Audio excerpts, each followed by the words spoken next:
आप सभी लोग अच्छे होंगे, स्वस्थ होंगे। आज हम एक बहुत ही इम्पोर्टेंट टॉपिक पे बात करने वाले हैं, वो है फेब्राइल सीजर। इस वीडियो को बनाने का मेरा जो एक ही मकसद है वो ये है कि हाल फिलहाल में इवन जो चीज़ मैं आपको बताने वाली हूँ वो खुद मेरे बेटे के साथ है, जो हो चुकी है, उसके बारे में आपके साथ शेयर करने वाली हूँ। तो यहाँ पर इस कंडीशन में होता क्या है, किसको होने के चांसेस रहेंगे, यदि इन केस आपके घर में बच्चे हैं और ये चीज़ होती है तो आप उसको मैनेज कैसे कर पाएंगे।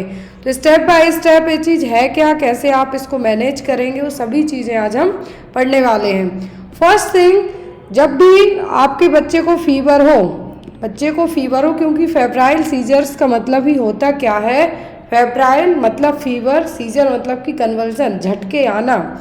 हिंदी में हम कहें तो क्या बोलेंगे, झटके आना।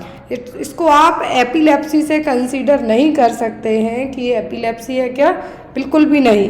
ये एक अलग कंडीशन है और एपिलेप्सी अलग है। एपिलेप्सी बिना बुखार के जेनेटिक्स हो सकती है या फिर कुछ और अदर रीजन से हो सकती है, लेकिन ये एपिलेप्सी में कन्वर्ट होने के चांसेस ना के बराबर होते हैं।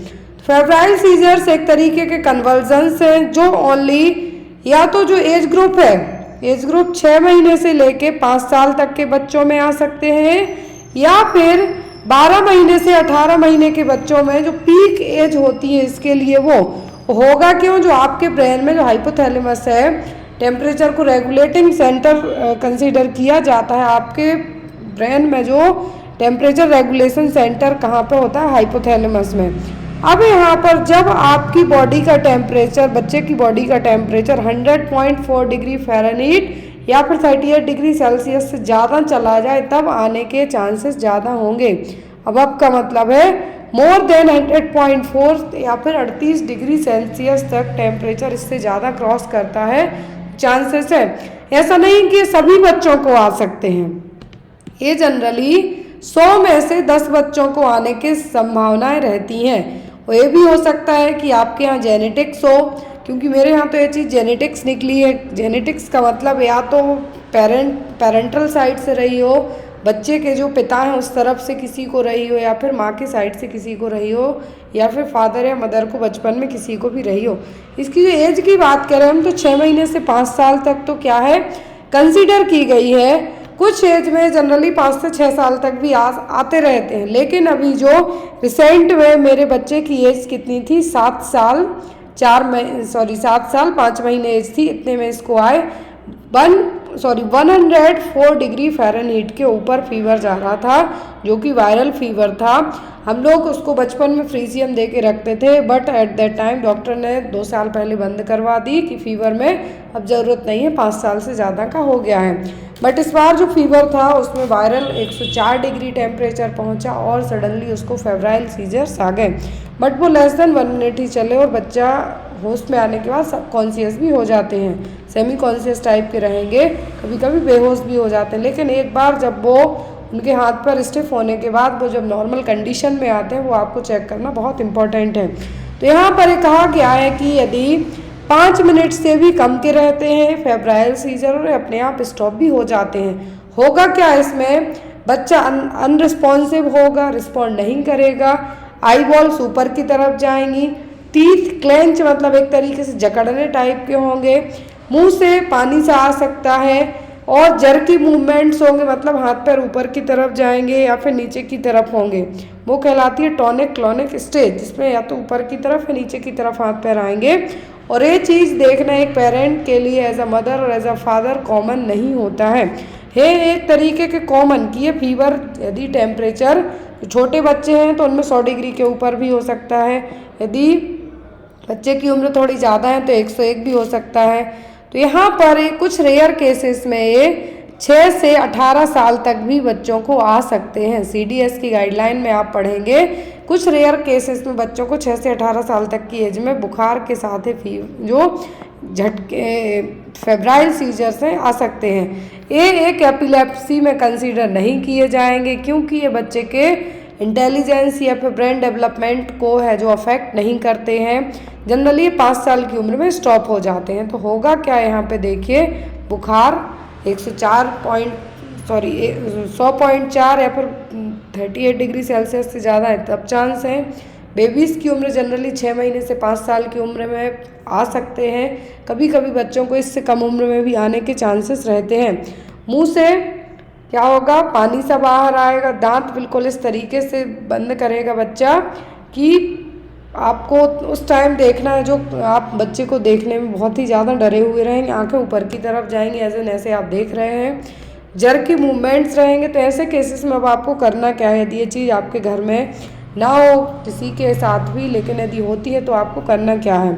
तो यहाँ पर इसके रीजंस अभी तक कुछ भी ऐसे कंफर्म नहीं हुए हैं कि क्यों आते हैं। या तो जेनेटिकल हो सकता है, या फिर मोस्ट ऑफ दी केसेस में या तो ये वायरल इन्फेक्शन, क्योंकि वायरल में फीवर सडनली स्पाइक हो जाता है, और जब फीवर स्पाइक होता है तब आने के चांसेस होते हैं। यूटीआई के केस में भी आ सकते हैं, यदि यूरिनरी ट्रैक्ट इन्फेक्शन होता है तब भी आ सकते हैं। लेकिन ज़रूरी नहीं है कि एक बच्चे को है तो दूसरे को भी होगा, लेकिन कुछ केसेस में ऐसा हो भी सकता है, और इनके कारण बच्चों के जो डेवलपमेंट है इन सब चीज़ों पे कभी भी अफेक्ट नहीं पड़ता है, ये भी है।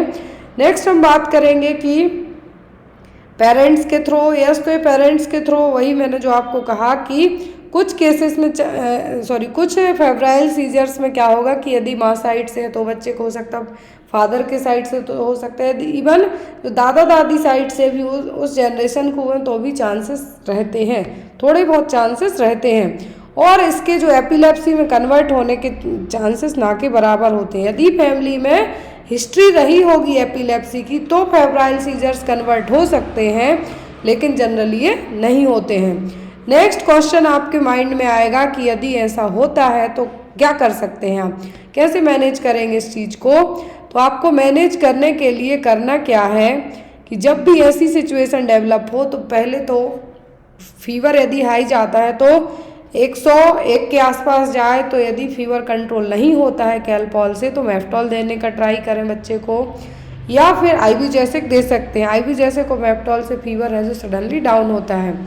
फिर यदि बच्चे को इनकेस फेब्राइल सीजर्स आते हैं तो बच्चे को लेटरल पोजीशन में लिटा देना है, कपड़े टाइट पहने हैं तो खोल देना है, विंडो वगैरह खोल देनी है, और पूरे रूम को आपको एज अ प्रॉपर वेंटिलेट करना है, एक किसी को ऑब्जर्व करने के लिए रखना है, कुछ भी मुंह से नहीं खिलाना है।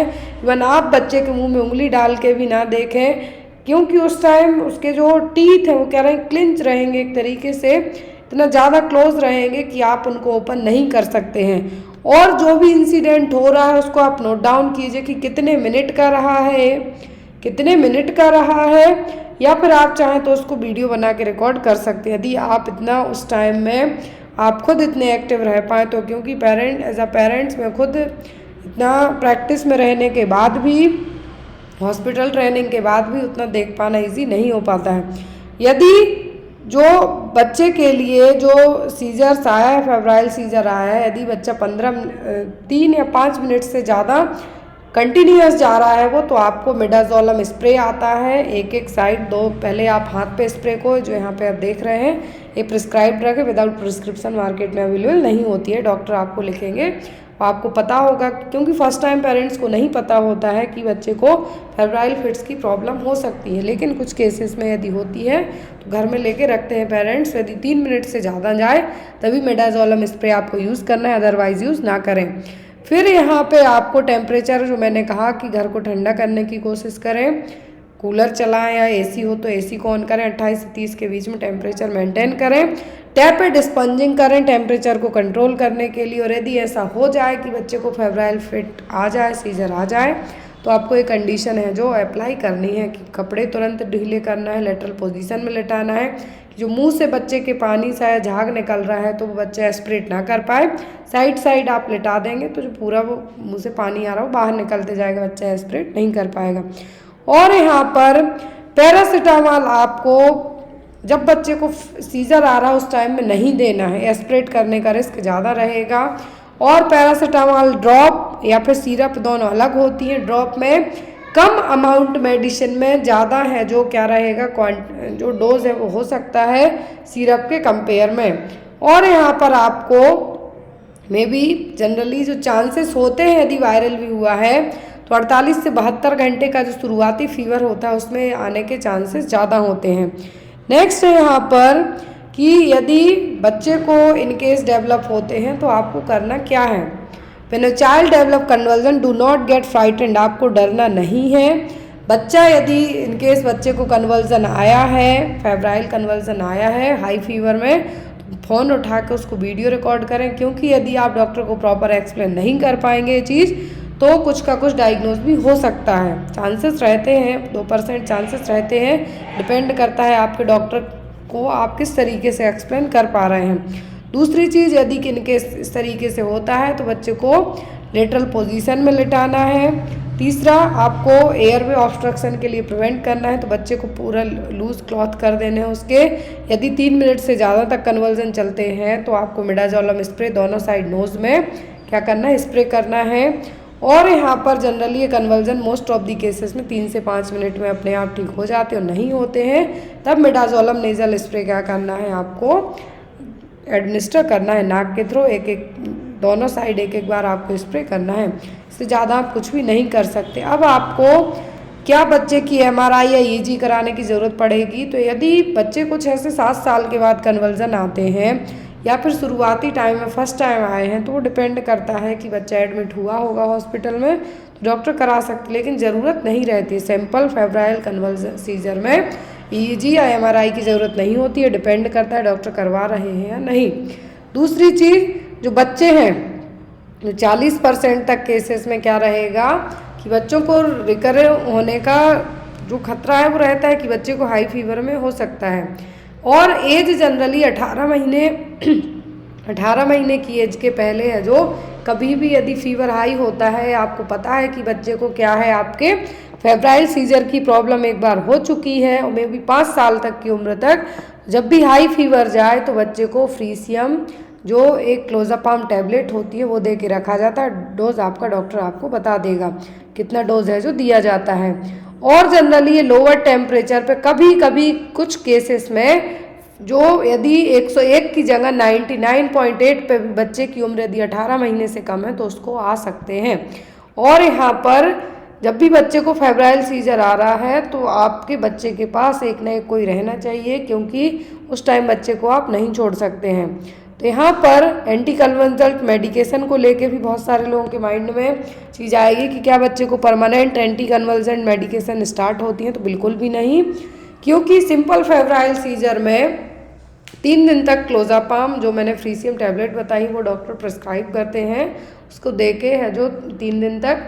यदि फीवर आपके बच्चे का 3 दिन से ज़्यादा भी की जा सकती है, यदि फीवर 24 आवर ना आया हो तब उसको स्टॉप किया जाता है और उसके बाद भी बच्चे को मॉनिटर करना पड़ता है कि आफ्टर दैट फ्रीसियम स्टॉप करेंगे आप, क्लोज़ापाम स्टॉप करेंगे तो बच्चे में जो विड्रावल सिम्टम है जो देखने को मिलेंगे। जैसा मैंने आपको स्टार्टिंग में कहा था कि फेब्राइल सीजर्स के बाद बच्चों में क्या एपिलेप्सी डेवलप हो सकती है, तो ना के बराबर 1% से भी कम चांसेस होते हैं कि जो एपिलेप्टिक में कन्वर्ट हो सकते हैं।